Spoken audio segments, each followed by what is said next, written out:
Европската комисија денеска и официјално даде шеста последователна препорака за Република Македонија да ги почне преговорите за членство во Европската унија.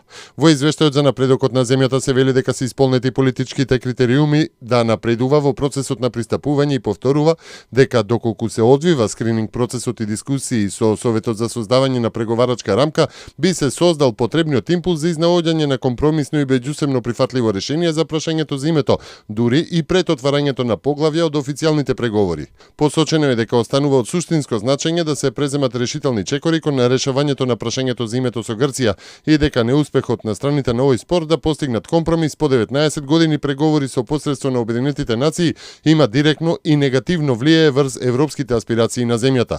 Одлучна акција е потребна, како и активна поддршка од страна на лидерите на Европската унија. Комисијата го повторува ставот дека ако се одвива скрининг процесот и дискусиите со Советот за создавање на преговарачката рамка, би се создал потребниот импулс, што би можел да даде поддршка за изнаоѓање на компромисно и меѓусебно прифатливо решение за прашањето за името, дури и пред отварањето поглавја од официјалните преговори, препорачува Еврокомисијата. Комисијата заклучи дека процесот на пристапување е во ќорсокак, но дека земјата продолжува во доволна мера да ги исполнува политичките критериуми за членство. При тоа комисијата нотира дека Македонија беше првата земја што ја потпиша спогодбата за стабилизација и асоциација со Европската унија и е земја кандидат од 2005 година.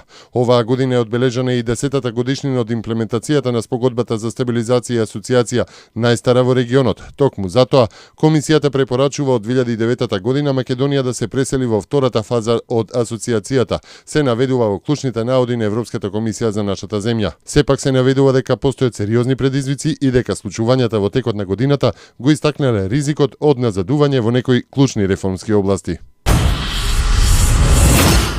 Медијаторот Метјо Нимиц во наредните недели на Атина и Скопје ќе им представи нов предлог за можно решение за прашањето за името, пренесува Мија од Атина.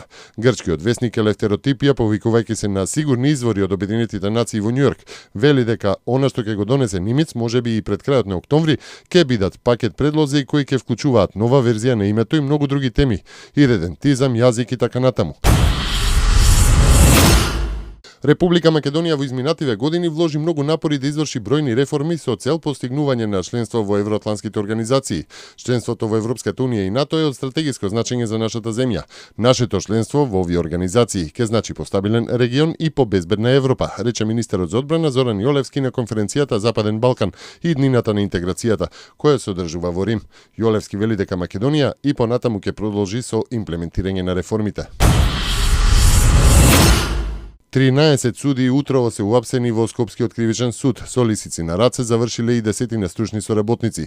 Полицијата акцијата ја спроведе по наредба на јавното обвинителство против 25 мина вработени во Основниот суд Скопје 1 во оделот за прекршоци. Осомничени се за несовесно работење со што ја оштетиле државата за повеќе од 1 милион и 300 илјади евра.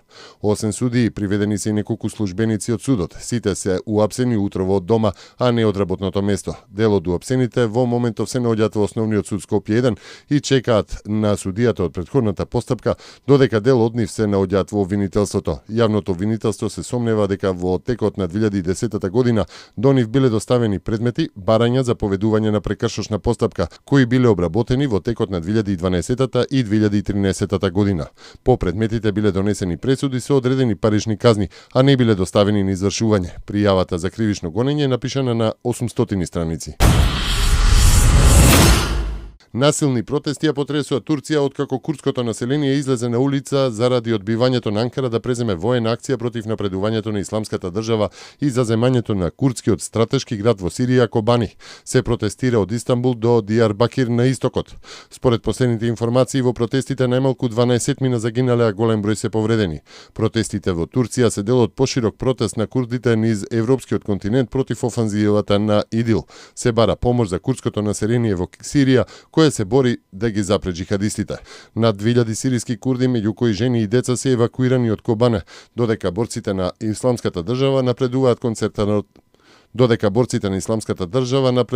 центарот на градот.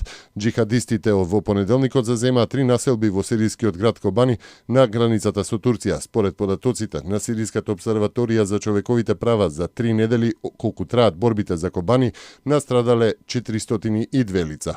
Но зошто всушност Кобани е стратешки важен? Според Бизнис Инсайдер, тоа е најголемиот граничен премин кој овозможува потенцијална предност за ИДИЛ. Со преземање на градот, исламистите ќе можат да патуваат речиси непрекинато од Алепо до границата со Ирак.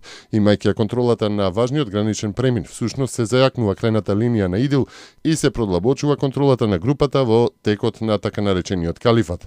Запленувањето на граничните премини, контролата на трговијата, пратките со помош и шверцот ќе помогне исламската држава како општество да ја контролира и стабилизира својата власт, посочува Арон Лунд, уредник на Сирија во криза.